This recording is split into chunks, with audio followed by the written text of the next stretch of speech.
still not subscribed to the partition, you know, it's a lot of ways that you can do this besides watching all the content. But before we start, always remember, go to the channels link. Every show that we have, you can always see every show before everybody else see the show. But besides that, always remember, subscribe to the channel, hit that notification bell, put it on all. Until then, always remember, anything is possible. Thank you for choosing the partition.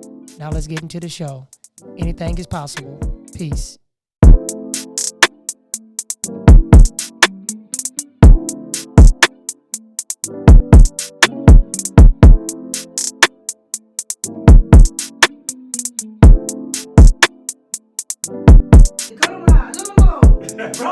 Stand up, they looking at me like, I know you're not waiting. Did I say it right? Yes, you did. Yeah, I know my Sir Charles. Not every 5 or 10 minutes, My son got me this with my dad, so I can always have him with me whenever I do the show.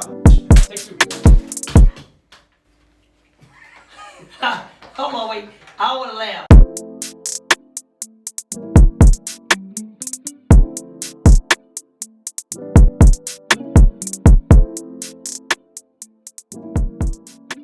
Thank you for choosing Chopping It Up with Lil Ron. This is your boy, Lil Ron. Welcome back to the show.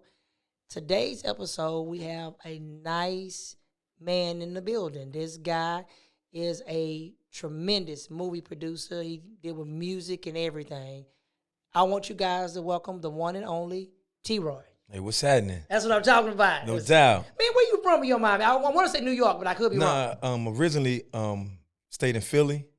My father was in the military, so we traveled all up and down the East Coast, stayed in North Carolina. Wow. Then my mom's is from down there. She's from Beaumont. Wow. She Big hated money, it up Texas. there. Yeah, so we came down here, man, when I was younger, man. So I just been back and forth, but H-Town is home. Man, that's what I'm talking Look, about. in Philly now, they call me H-Town T-Roy, you know what I'm saying? So you I've know been here, my something? kids from my hair and everything, man. So I do like Philly, because when I think of Philly, yeah. shout out to Gilly the Kid, man. I like Gilly. I've Yeah. always been a Gilly the Kid fan, and I know him and the guy named Wallow, they have his they cousin. show. Yes, man. I really like, man, what they do and the content he's doing, Hey. man. Always been one of my rappers that I like that come out of Philly. When I think of Philly, I think of Gilly the Kid, man. And this the second coming of Gil from after his music to this thing that he got going on right now. Yes. You know what I'm saying? I'm proud of him. Actually, it was a brother from out here, H-Town Jig. He does comedy. And Gil was hosting something like if you do a skit about him a couple of years back, he invites you to his B-Day. And Jig got on there and say, man, T-Roy from Philly, man, he asked me a question and he started acting like Gil. And he went up there and did his thing, you know what I'm saying? And Gil invited him up there, man, and it was love. It was beautiful. Okay. Well, the people on my show, I always let my fans kind of introduce themselves. Yeah. For the people that know you on your end, but Yep. the people on my end that may not know you, give them a little quick Okay, rundown about you. T-Roy, man, actually I've been doing my thing on the Southwest, you know what I'm saying, for a long time. And, H-Town is home, man. H-Town is home. They ran through the sports bars, had sports bars in home Clark, me and my brother Arthur. Arthur's sports bar. Then I went into the strip club scene. Me and Big Steve, we had Legends. Then we did. Hold on, Big Steve, not the rapper Big Steve. Big Steve, club promoter Big Steve. Gotcha. So we got in the club business. And then from that, man, I ended up meeting Joe. We started doing the movies. I've been doing that for 12 years now. Yeah. The movies is real good. Film is actually, people don't understand. Film now, that's the new rapping to me. I hate to say it. Because if you sit back and think about it, you can spend, the average music video costs how much? Like a real good video. Nowadays? Much less. I mean, for a real good one, if you're on personal on the budget, man, they can do it for like five bands. Okay, 5 bands. Yeah. Five bands, you can cut a whole movie. People don't understand it. You can pretty much get your budget. Hey, let's go ahead and do this. Yep. That film thing is like that's the new thing. People, they don't understand, especially when COVID hit. Right. It made it even better. Like, hey, look, man, this is what people do. Me, when I actually started, I started out in music. Okay. And when I started in music, I kind of got myself into that screw stuff. And when I got into the screw stuff, I remember doing the screw stuff on the computer. Nobody wasn't doing that at all, period. that didn't even exist anymore. It wasn't even no virtual DJ. That's how I'm taking you all the way back. All right. Take you back to America Online. Okay. Welcome, you got me. So I'm taking you back. You know, we didn't have that. This is back when you had Napster and Kazaa and all that stuff. So I envisioned that the computer was going to be the future, and a lot of people I met coming up, and even people that fell down, they always say, like, man, what you said, it made sense. It's what we're doing now. Now we in the era of what we're doing now. I think revenues and avenues and stuff like this is what's going to take out your latest talk shows that you normally watch. Right. Because this was like, we can turn back around, you can shoot this, you can do this. You still got, you're never going to get rid of your Jimmy Kimballs and your Oprahs and your stuff like that. You'll never, but this give people a way to have their voice heard. No doubt. And some people, they don't understand that. Like, man, getting your voice heard is like good. But when you are original in what you do, plays another key factor. Being original is what I try to be. Like, let me be original. Instead of me doing, when people go to my show, they be like, hey, man, I want to come be on your podcast. I'm like, I don't have a podcast. I may have the podcast mic that you like, but my setup is like a talk show. No doubt. So I call my stuff a talk cast. I want it to be different. Right. Talk show, podcast. Right. Put together is one. Where a person can sit back, relax, chill. Like if you're sitting at the house and we no doubt holding a conversation, that's what we are right now. So what you doing in your field, what made you get started in that? Like what made you say, hey, look, this is what I want to do? As far as the movies, when me and Joe met, you know, we actually met. I was staying on the west side of town in Royal Oaks, and me and Joe stayed in the same area. And I would see him. And I see him a couple times, and every time I see him, this was like 2009. He would have his laptop, and he's typing away by the pool. And I'd be like, what are you doing? And he told me, like, what'd you do? I said, I got clubs, man. And he said, I see you got some nice cars, man. I got a movie. You mind if I use your cars? You know, and I said, well, look, he came by, and I had a studio going at the time. And he was like, man, we can make some things together. I got a movie. I said, I never had nothing to do with movies. He said, but just come on through. You know what I'm saying? Let's make it happen. And then I let him use the location at Legends. I let him use some cars, and we put out this movie called Because I Love You. Wow. And after that, we started putting some other things together. And then I was going back and forth to Philly, man, and I ended up catching a federal charge. I went to federal prison. And when I came back, Joe was still active, and I came back and we did Complex. Yeah, reconnect. Yeah. I never aspired to be in the movies, but the thing was, he just kept saying, you always do what you say you're going to do, man. He said, so that's going to be, you're going to make it. Because I thought I had to, because you're meeting all, and the difference in the music and in the movies, you're meeting a lot of people in the movies that went to school for this. In the music world, a lot of people are self-taught. You know, the engineers. YouTube teach you everything. Right. But, so I'm like, I'm thinking I'm be around all these collegiate people. And he was like, you just keep doing what you say you're going to do. They need you, you know what I'm saying? Because you keep coming through. You have the ability to keep coming through, T, man. You know what I'm saying? So, and when I would go to places, even out on hours, other production sets, they would need a location. I'd be like, I know somebody. I always know a guy. Yep. And, and I just became valuable because of the things that I know. Then now I'm helping Joe with scripts. You know, he would ask some questions because he want firsthand accountability of some things. And I can give it to him, you know, on realism. So we can make it, man, believable. If we say a person is doing this and a person is doing that, if somebody who knows, they'd be like, damn. Yeah, you know what you're talking about. Yeah.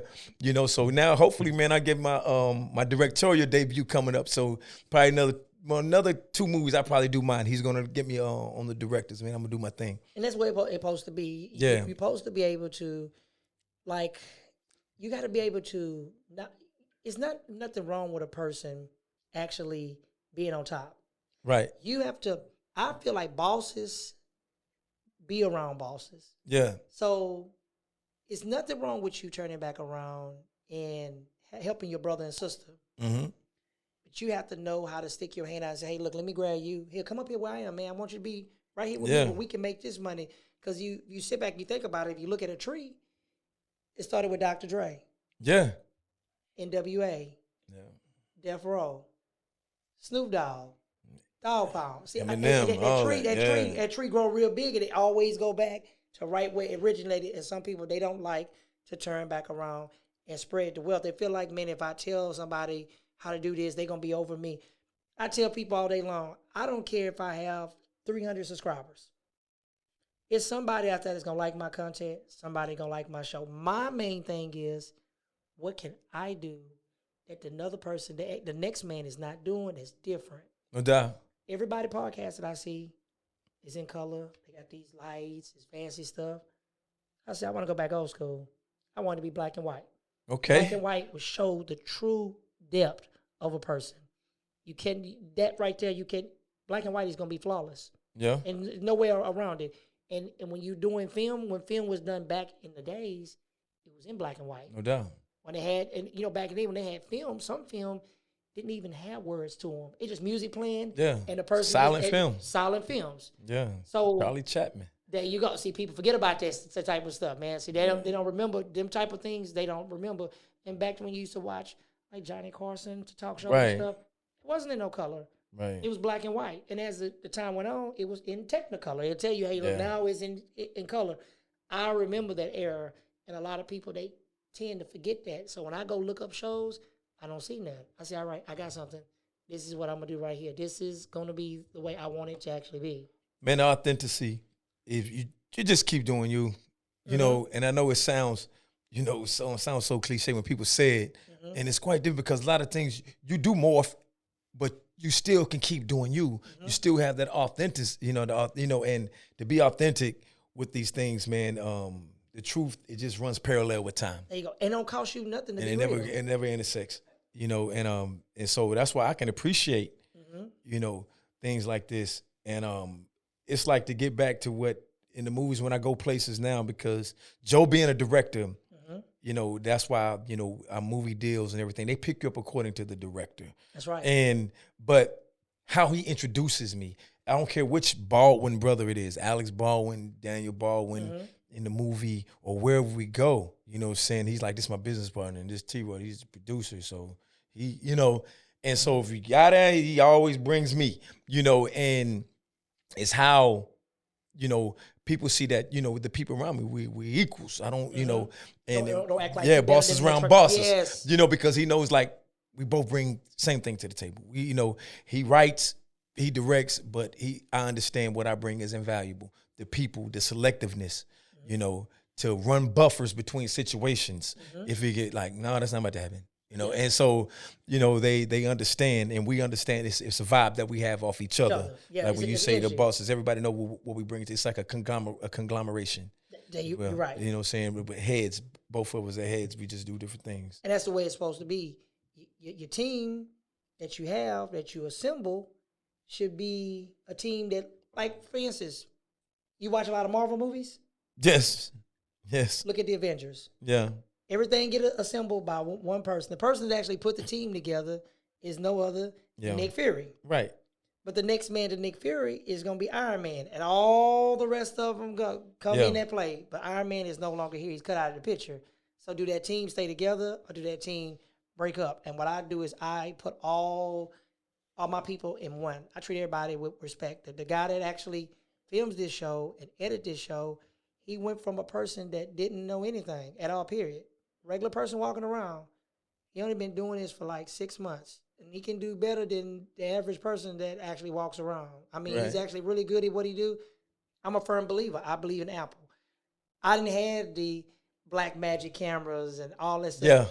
Yeah. I look at what's the better thing to use than what you put in your pocket every day. Your cell phone. Your cell phone is with you every day. Yeah. If you got the right technology and the right software, I look at it 5 years from now, everything in this world will be used on an iPhone. Apple is going to kill it because all it takes is software. Yeah. Software can imitate. They got to blur it out.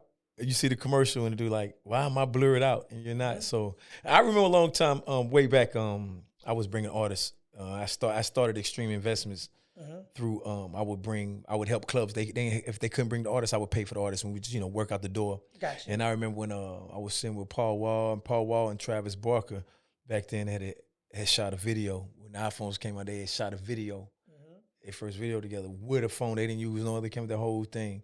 And they was like, man, this is going to be the way. Then Travis Barker was saying this then. He was like, I'm telling you, man, all you need is a phone. and to watch that, it's why they was doing that, doing the Transition. Girls Gone Wild thing. Yeah, man. It's totally Yeah, no doubt. So it's there, like you say, as long as the apps and the editing, that's where it's at. Yeah. Because our movies are done because the editing, we can speed it up, but we can slow it down. It gives it brings the emotion out. especially like Filmic Pro. Yeah. The DaVinci Resolve. Yeah. See, a lot of people, you always got your Final Cut and your Adobe Premiere and stuff like that. But now the way everything is doing with the film stuff, to me, film is like the new rap, R&B, gospel. That's the new thing because everybody's doing it. Everybody trying to get a movie on Netflix. Everybody trying to get one on Hulu.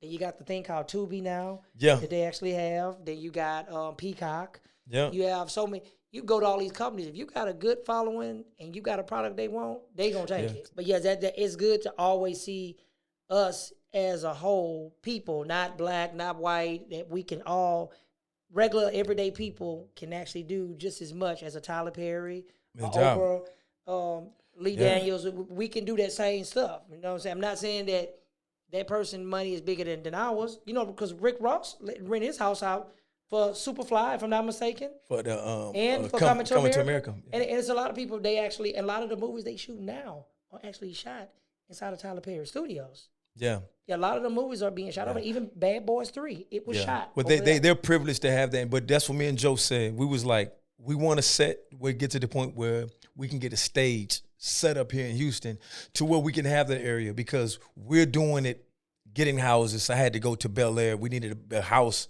for, shout out to OG Ron C, man. We got him in the movie. OG Ron C from the Swish House? Yeah, he's in the movie Platinum. I got him in the movie Platinum. He wanted to be in the I said, I got you. And so we needed a role for him, and he's at this house, so we had to meet these lawyers, man. And I had to go over there and talk to him and close the deal to use the house in Bel Air, $1.5 million house on a walk-up. Had to walk up and introduce myself and talk to him, and she was excited, and she was like, well, I sent my daughter to school to be a lawyer, but she bartends. I would love for you to get her in the movie too. And I was like, we most definitely can do that. She said, yeah. And when she saw the movie, saw the scenes and pulled up, she looked us up. She was like, you could use my house for anything. You ever want to throw a party? Let me know. And this is in Bel Air, old money, you know what I'm saying? And so we have to find locations like that. But I'm also the locations manager. When you see locations, more like I don't got it. If you see cars, more likely I went got them, and so these things, when you go to, but we want to set a stage here. We want to have something. We want to compete with the Tyler Perrys and, Lee Daniels, but we want it on some H-Town thing, man. We want to show like this is a huge city, a lot of talent. We want to shine a light on it, and music comes through it because, and then everybody has a story. Every time I meet somebody, man, they come and they be like, man, I got a movie. I got something going on. And if I find it interesting, I'll be like, man, we can sit down and talk about this thing, man. Because it's about that. I always want to, I want to close the door. I want to keep opening it up. Open it up. Yep, other people. Because I know I did the same thing when I got ready to film. I got my documentary movie coming out this year. I got another movie coming out. I got my Kicks and Tricks documentary movie coming out. So. Shoes are dope in them, man. Oh, man. Thank you, man. As studio, man, it took us a while. Me and T. Carter and EB, man, we all put that stuff together, man, to get it right. Sure. But what I do want to ask everybody that comes on the show, I ask this question. Okay. What is it? We do what they call Leon's Top 5. Leon was a family member of mine that actually was killed in an 18-wheeler. So I dedicate this part of my show to him. Okay. What is your top 5, dead or alive, rap, R&B, gospel, I don't care what artists that you like? Top 5. Is it 5 and 5 or just 5 period? 5 period. Wow, okay. I love Face, man. Scarface? Yeah. Oh, man. I love Face. I was listening to Untouchable the other day. Yeah, I love Face. Jay-Z, Okay. I love Mary J. Blige. I have to say her because when I met her, she was the first person I ever was starstruck around. That was the first person I've been around. I was starstruck. I didn't know until the other day. Don't mean to cut you short. I found out, I want to say about a few weeks back, I didn't know her and Case used to talk. But I didn't know that neither. Yeah, man. I know KC. No, Case. No, the one to say, touch me. Yeah. Yes. I watched his story on BET, and he tells how he used to date her. That's why she's in the video.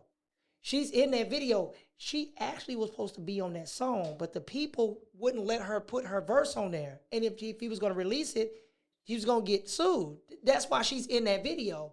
And something about, I think he was actually at a hotel, and one of Mary J. Blige's cousins had contact her and told Mary J. and Case was in there with another girl. Yes, they used to talk, man. I watched it. I was like, wow, Case used to talk to Mary J. Blige. I did not know that. That made me go back and watch that video, and I was like, yep, you sure right. Wow, man. See, you learn something new every day. That is. Okay. So Mary J. Let me see. Man, I love Montega Jada, man. I love Jada Kiss. He gets stepped on. Like Jada Kiss with the man. Yeah, that battle last year that they did. Man, he took them by himself. I'm not lying, man. It's like he when I knew it was gonna be a problem because I was just waiting for that song to come up. When it actually he got to the New York, when he did that New York song, I was like, oh man, it's over. What I think they should have done, I would have bought out Fat Joe because he was already in the crowd. All you had to do is tell him to come on the stage. Fat Joe was in the crowd, man. He was right there, front and center. But he should have grabbed. He wasn't hosting. No. My Fat Joe was hosting Bone Thugs. Yes. Fat Joe was hosting Bone. But he was there. He was in the audience. He was. He right. Yep. He was right there in the front row. I was confusing with the So Jada Kiss. Let me see. Number 5. Man, it's so many, man. I know you can't go right or wrong. Let's see, man. It's crazy because I listen to so many different types of music, man. Like, I hate to say it, I know what he's going through, man, but I like Kells, man.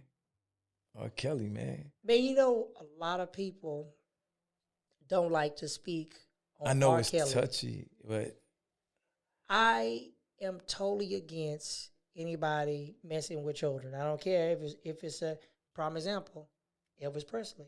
Yeah. A lot of people they may not like to hear it, but the truth is the truth. Elvis Presley was talking to somebody who's underage.